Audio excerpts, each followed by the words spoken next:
علیکم ورحمۃ اللہ وبرکاتہ۔ آج کی ویڈیو میں ہم طارق بن زیاد کا قرطبہ شہر کی فتح کے بارے میں ڈسکس کریں گے۔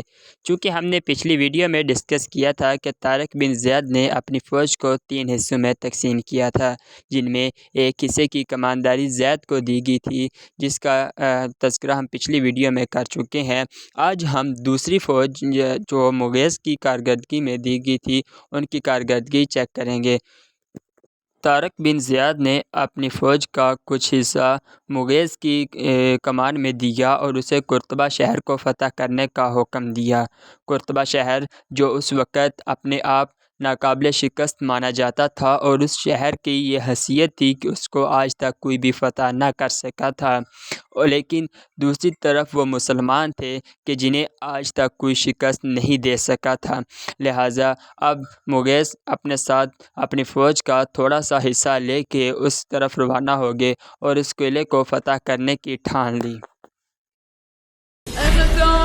أنا ثائر والخط حسيني والخط حسيني۔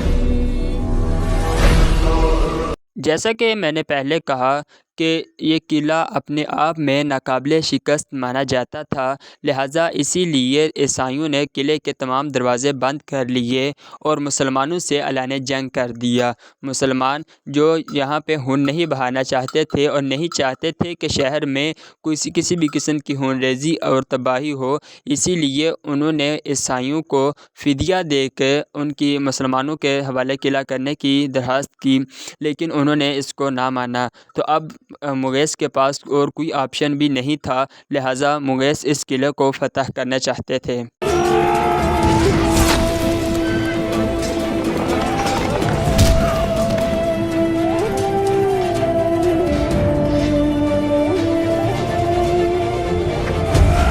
مغیث نے ان قلعوں کے اوپر پے در پہ حملہ کرنا شروع کر دیا، لیکن دوسری طرف یہ قلعہ بھی اپنے آپ بڑے مضبوطی کے لحاظ سے مشہور تھا، لہٰذا تمام عیسائی فوج فصیلوں کے اوپر چڑھ گئی، لیکن مسلمانوں کے پے در پہ حملے کے جواب میں عیسائی فوج زیادہ دیر نہ ٹک سکی اور مسلمانوں نے یہ قلعہ فتح کر لیا۔ اس قلعے کو فتح کرنے کے بعد مغیث نے اس کی خبر طارق بن زیاد کو پہنچا دی۔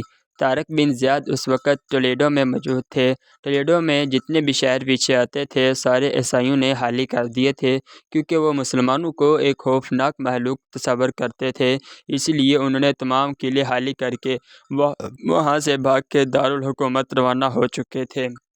یہاں پر طارق بن زیاد کے ساتھ مغیث اور زید اپنے ساتھ مال غنیمت لے کے تولیدو میں طارق بن زیاد کے ساتھ مل گئے۔ انشاءاللہ نیکسٹ ویڈیو میں ہم پایتخت کو فتح کے بارے میں ڈسکس کریں گے اور موسیٰ بن نصیر کا طارق بن زیاد کے ساتھ اپنے حکم کی خلاف ورزی کے نتیجے میں کیا ریاکشن تھا اس کو ڈسکس کریں گے۔ اللہ حافظ۔